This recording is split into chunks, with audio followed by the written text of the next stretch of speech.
شاہوں کا شاہ بھی ایسا بادشاہ حسین۔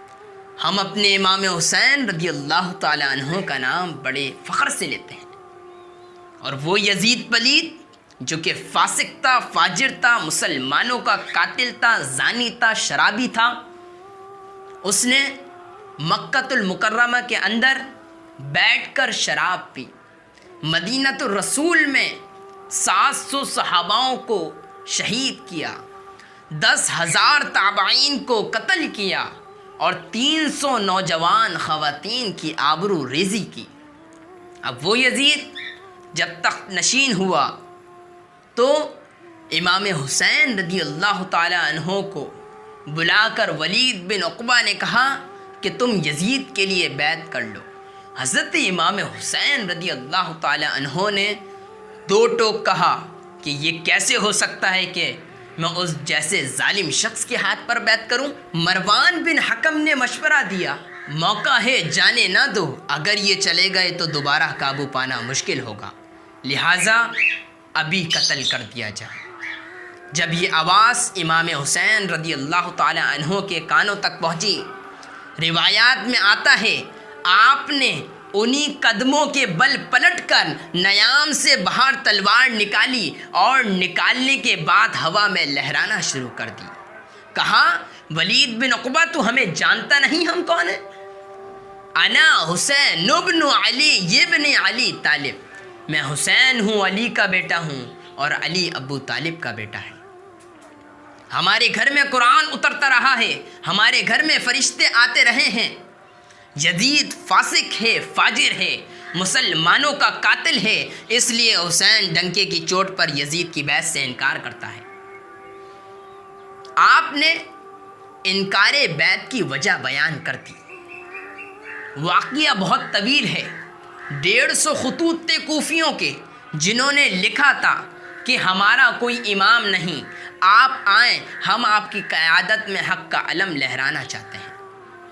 صحابہ کرام رضی اللہ تعالی عنہ نے ان کی بے وفائی اور بے مروتی کا تذکرہ کیا۔ حضرت امام حسین رضی اللہ تعالی عنہ نے فرمایا، میں جانتا ہوں ان کے رویوں کو، لیکن اب انہوں نے چونکہ مجھے خط لکھے ہیں، اور اگر میں نہ گیا تو قیامت کے دن کہیں گے کہ مالک ہم نے تیرے رسول کے نواسے کو بلایا تھا، وہ ہماری مدد کے لیے نہیں پہنچا۔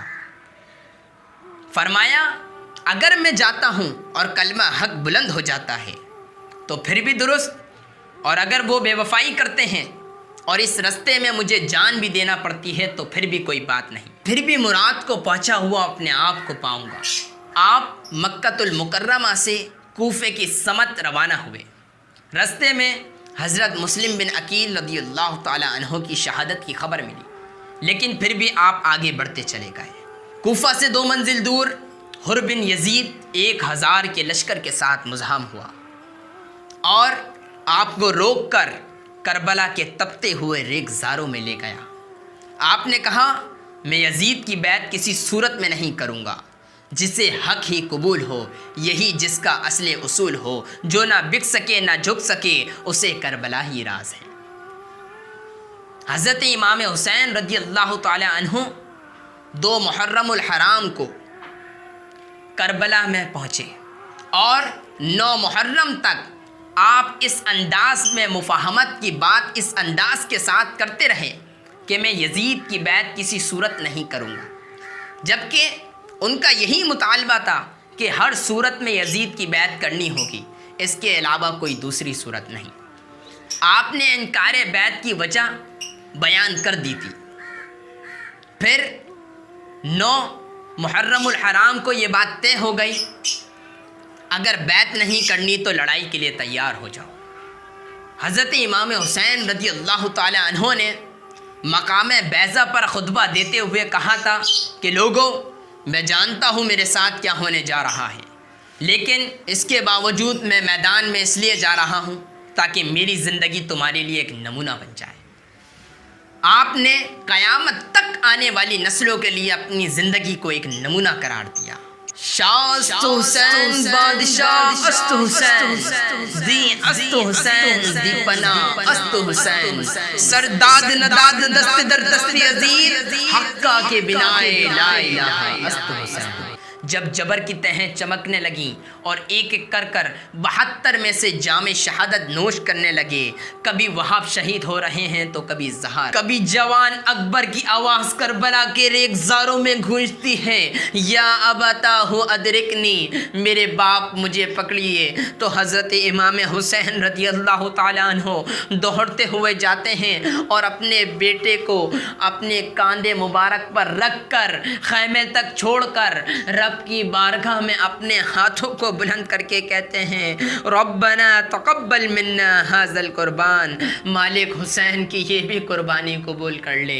علی اصغر کو جب ہاتھوں میں لیے سوہ فرات بڑھتے ہیں تو 2 شاخہ تیر ان کے حلق میں پیوست ہوا، چلو میں خون لے کر آسمان کی طرف اچھال کر کہتے تھے مالک یہ حسین کی کمائی تھی، یہ بھی تیری راہ میں قربان کرتا ہوں، حسین کی یہ بھی ننھی قربانی قبول کر لے۔ اللہ اکبر۔ ایک ایک کر آیان و انصار اور اہل بیت کی کلی کٹ گئی۔ اللہ اکبر۔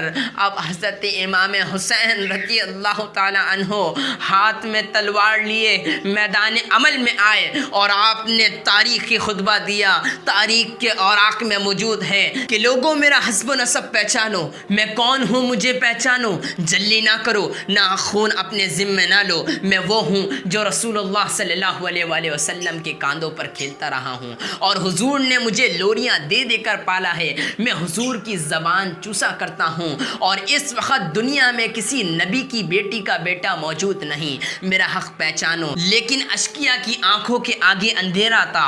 عمر بن سعد جو کہ اپنی حکومت کے لیے سب کچھ کرنے کے لیے تیار تھا، پھر حضرت امام حسین رضی اللہ تعالی عنہ میدان عمل میں آئے اور آپ نے بہادری اور جرت کے ساتھ مقابلہ کیا دشمنان اہل بیت کا، اور آپ کی تیغ برہ دشمنوں کے سر کاٹتی اور ان کے خون چاٹتی رہی۔ تاریخ کے اوراق میں وہ روشن باب موجود ہے کہ آواز آ رہی تھی یہ کون ذی وقار ہے، یہ کون شاہ سوار ہے، لباس ہے پھٹا ہوا، چھدا ہوا، کٹا ہوا، لخت لخت کٹا ہوا، پھر بھی ہے ڈٹا ہوا، یہ بالیقین حسین ہے، نبی کا نور عین ہے۔ ایک طرف 22,000 کا لشکر محتاط روایت کے مطابق اور ایک طرف 72 افراد جو کہ 3 دن کے بھوکے اور پیاسے تھے۔